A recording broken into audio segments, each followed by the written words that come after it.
I never thought that something like this could happen to me. I mean, you hear about it, read about it in the news, but it's always someone else's story, not yours. But I guess that's how it always starts, doesn't it? With the assumption that you're safe, that the horrors of the world are far away. You never realize it until they're right there, staring at you from behind a screen. It all started innocently enough.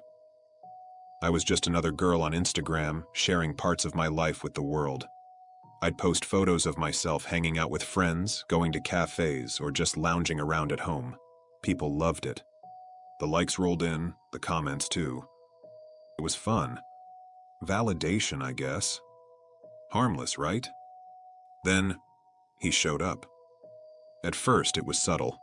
One comment on a selfie I posted, something generic like beautiful with a heart emoji. Nothing out of the ordinary. I didn't pay much attention. It's Instagram. People compliment each other all the time, but soon, his comments were on every photo. At first, it was just compliments. You look stunning. Such a cute smile. Perfect as always. But then they got weird. Like really weird. He started calling me by my name, even though my username didn't include it. Emma, you look amazing today. It felt off, but I shrugged it off. Maybe he knew me from school, or maybe he was just some random creep online. I didn't think too much about it. But then, the comments got personal. Too personal. You looked so cute in that pink hoodie at the cafe yesterday. Your blue dress looked perfect in the park today. I never posted anything from those places. He had to be seeing me in person. The comments kept coming, and I began feeling a constant gnawing unease. I'd walk to the corner store and I'd feel eyes on me. Sitting in my favorite coffee shop, I'd glance around, half expecting to see someone staring. I convinced myself it was paranoia. Just a troll being weird online, right? But then, I started noticing the same person. A man, always lingering, always nearby. One night, I was walking home after grabbing a late-night snack. It was dark, and the streets were quiet. I had my headphones in, half listening to music when I felt it. That creeping sensation, like I was being followed. I turned around, and there he was. Not more than 50 feet behind me. My heart pounded so loud I could barely hear anything else. I walked faster, trying to shake him off.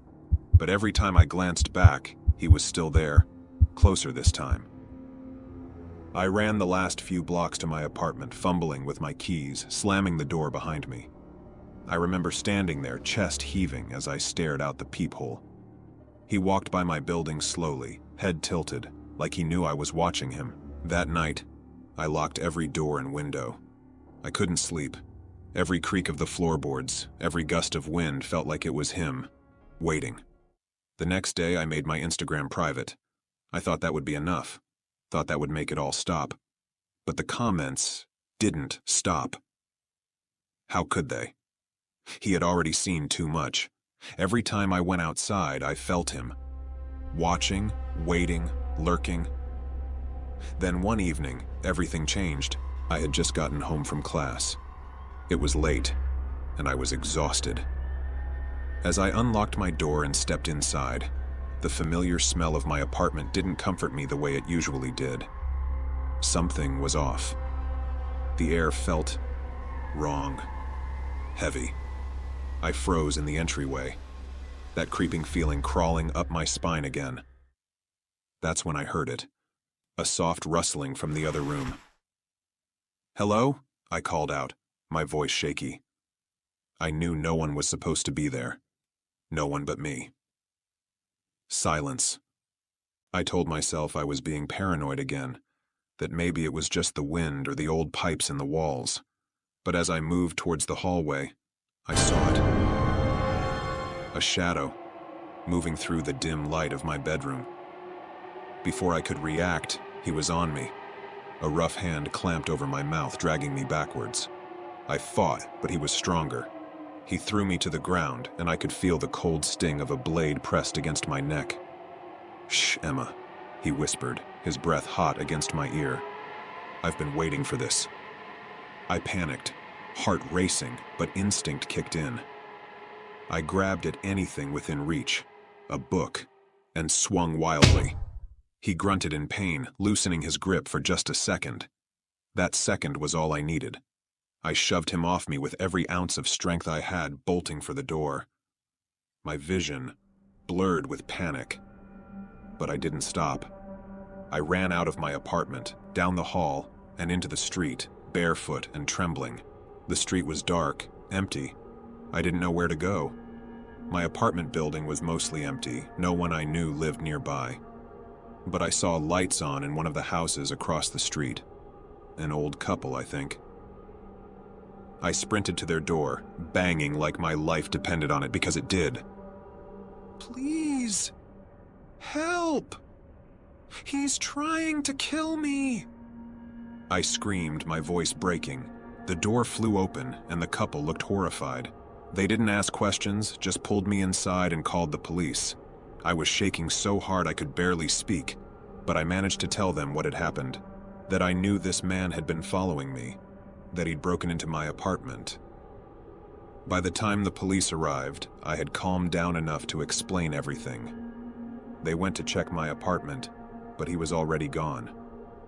There was no sign of him, no forced entry, no clues, just a lingering nightmare that refused to leave. For days after, I couldn't sleep. I couldn't eat. Every time I closed my eyes, I saw his face, heard his voice in my ear. Police assured me they'd do everything they could to find him, but the truth is, I don't think they ever will. People like him, they disappear. They blend into the background, waiting, watching. I don't use Instagram anymore. I don't share my life online. My profile is gone, and so is any trace of the person I used to be before all this. Once a stranger finds your profile and decides you're easy prey, everything changes. To them, you're no longer just a person. You're a target. They'll study your every post, every detail you share, and it won't take long for them to know exactly where you are, who you're with, and what you're doing. So if you take one thing from my story, let it be this. Be careful. Be cautious. The internet isn't as safe as it seems. Keep your profile private. Keep your life private. Because once someone finds a way in, you may never get them out. And sometimes, they don't leave without a scar.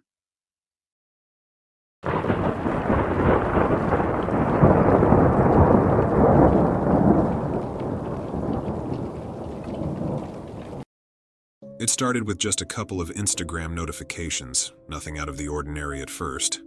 You know how it is. Post a photo, get a few likes, maybe a couple of comments. I didn't think much of it when someone named LucyB07 started liking my posts. At first it was pretty flattering, honestly. I'm not some huge influencer or anything, just a regular guy with around 500 followers. But this Lucy was different. She didn't just like my recent photos, she went back. Like, way back. You ever get that feeling where something just doesn't feel right, but you can't put your finger on it? That's what happened. I posted a photo of me at the gym one day, and almost immediately, I got a comment from her. "Looking good?" Okay, sure, I get that kind of comment sometimes. No big deal. But then it kept happening. Every single post. She commented on every picture I put up, even random ones like my food or a landscape shot from some boring road trip. And her comments were weird. Not just flirty or playful, but kind of off. "Can't wait to see you again." Remember me? The thing is, I had no idea who she was. Her profile was private. No picture, just some generic bio with a few emojis. The follower count was low, like under 100, and she had no posts at all. Just a blank profile. So, naturally, I ignored it. Blocked her even. I thought that would be the end of it. I figured it was just some catfish or spam account. But it didn't stop. A couple of days later, she was back. Different username, same comments. I blocked that one too. And then another one popped up. Then another. Always the same message, word for word. Can't wait to see you again. It was like she was taunting me. But what really freaked me out? The photos she started sending me. I woke up one morning, and there it was, a DM request from another account with no posts, no followers. I shouldn't have opened it, but I was curious. The message was just a picture of me, walking out of my local grocery store. I was in the same clothes I'd worn the day before. My stomach dropped. She had to be close, like really close. I looked at the timestamp. It was from yesterday afternoon. I immediately checked my windows, locked my doors, and made sure no one was around. It was like she was watching me, but I didn't know from where. I wanted to brush it off. Maybe it was just some prank, right? Maybe someone was messing with me. But the more I thought about it, the less it made sense. Nobody knew I blocked that first account. Nobody knew I was getting these pictures. I didn't tell anyone. The next few days were unsettling, to say the least. I started noticing small things, shadows that moved a little too quickly, footsteps behind me that seemed to stop when I turned around. I even heard my phone buzz a couple of times, but there was no notification when I checked. Nothing. Just silence, like she was playing games with me. Then, 2 nights ago, things escalated. I was in bed, scrolling through my phone, trying to ignore the paranoia that had been creeping in all day. I thought maybe I was just being paranoid, you know? I mean, who the hell actually gets stalked like this in real life? But then I heard it, this soft scraping sound, like something sliding across wood. It was coming from downstairs. I froze. My apartment isn't big, just a small, 1-bedroom place. Not much room for anyone to hide. I got out of bed, heart pounding, and grabbed the heaviest thing I could find, an old baseball bat I kept next to my desk. Slowly, I made my way down the hall, listening for the sound again. Nothing. I flicked on the living room lights. Empty. Checked the kitchen. Empty. Even opened up the small closet by the front door. And that's when I heard it again. From my bedroom, I swear to God, it felt like my heart stopped. I had just been in there. There was nothing in that room when I left. I walked back to my room, bat in hand, ready to swing at anything that moved. The door was still open, and everything looked the same. But the closet door? It was slightly open, just a crack.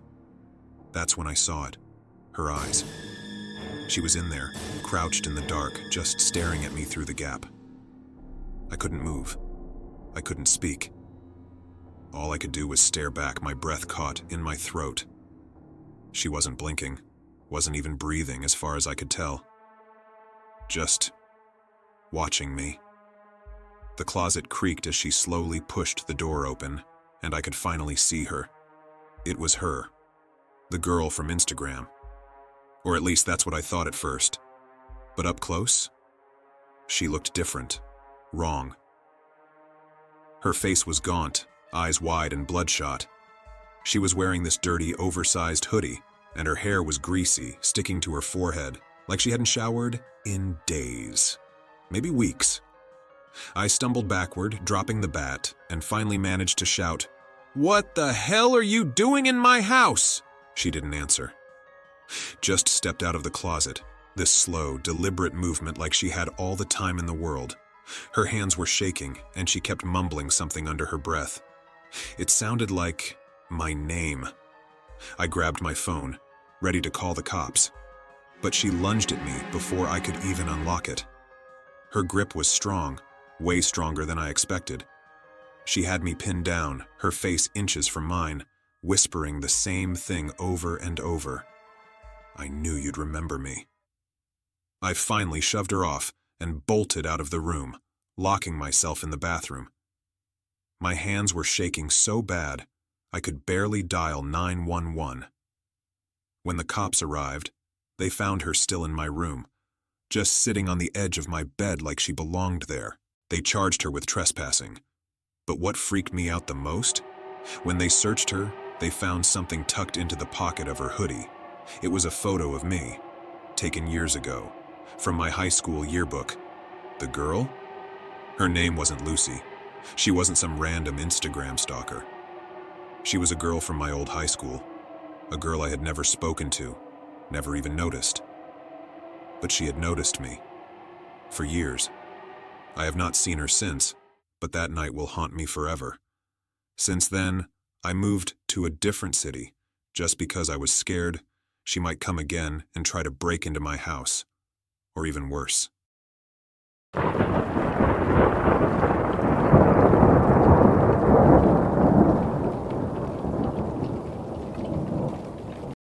I never really thought something like this could happen to me. I'm pretty careful about the people I interact with online, or at least, I used to think I was. But 2 years ago, everything changed. It's still so fresh in my mind that it feels like it happened yesterday. I still get chills when I think about it. It all started on Instagram. I'd post pictures like most people, just random stuff. Me with my friends, my dog, cute outfits, nothing crazy. I'm not one of those influencers or anything, but I had a decent following. Mostly my friends or just normal people from my town. So, when I got a message from this guy, it didn't seem that weird. His profile looked legit. He had a bunch of pictures, normal stuff, him at the gym, some food pics, one with his friends at a concert. Nothing raised any red flags. His message was simple, a compliment on one of my posts.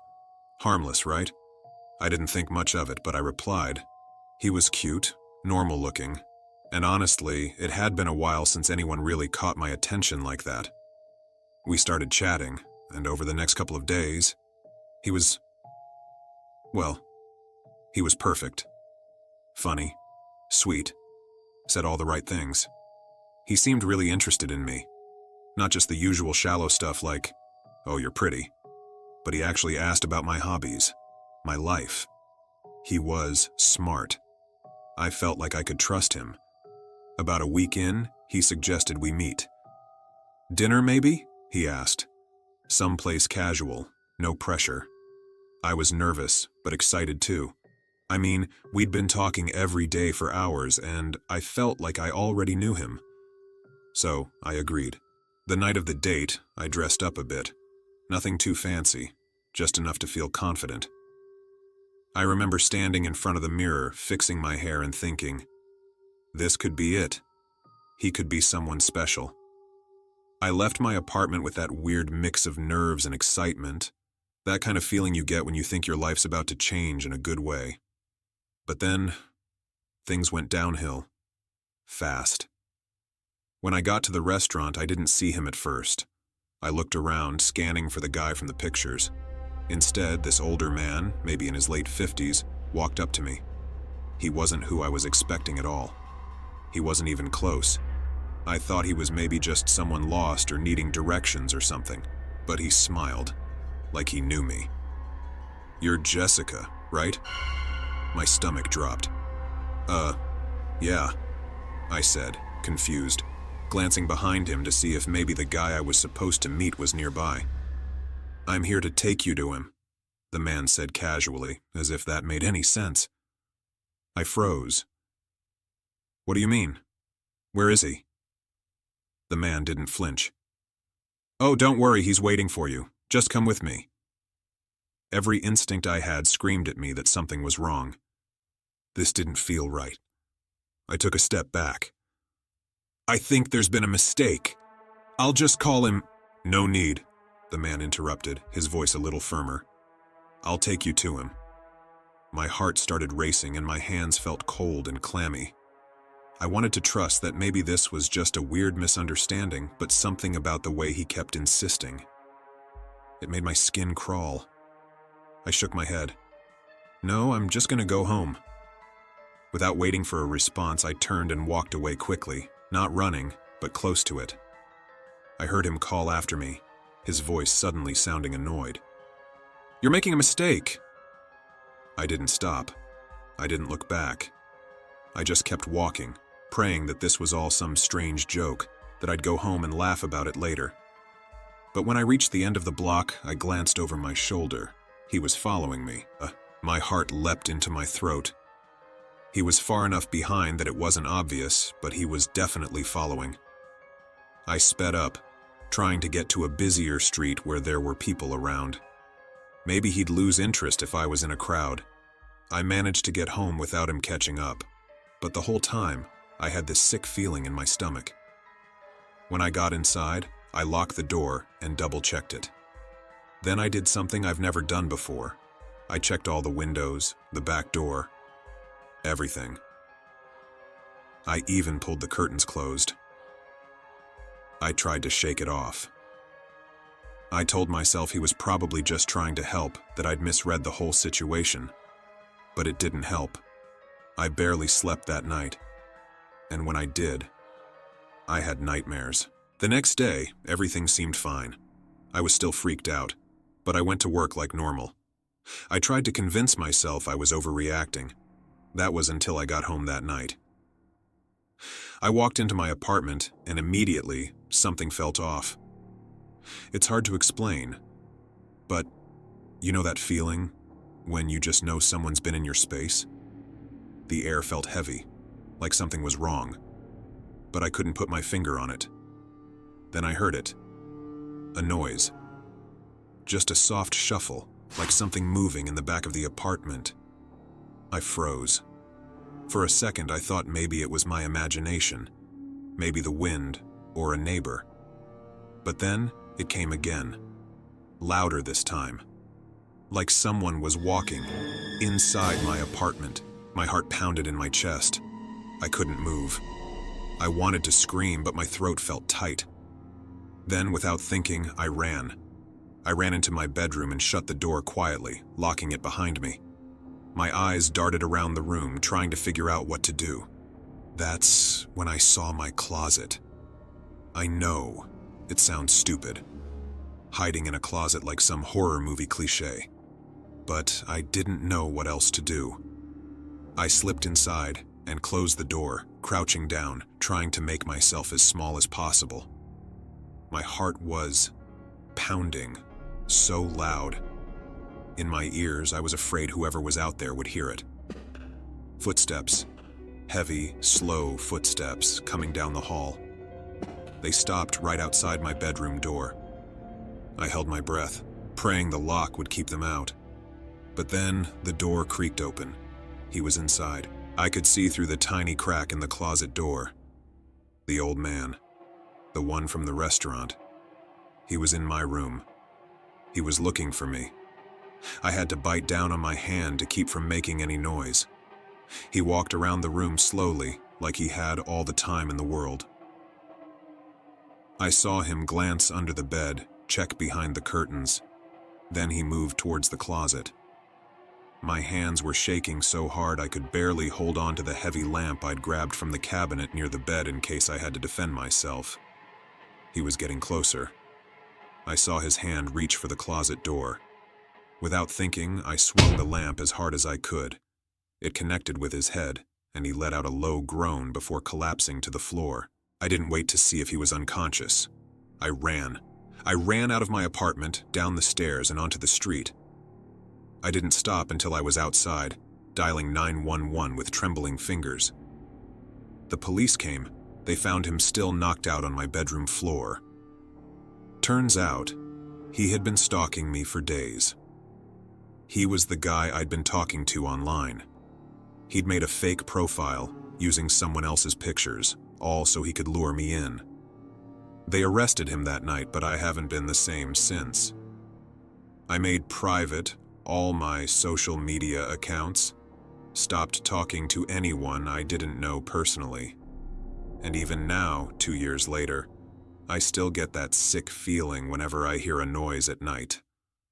I don't think I'll ever feel truly safe again. If you enjoyed this story, you might want to check out our other videos and maybe consider subscribing. It really means a lot to the channel and helps us build a real community of horror lovers like you.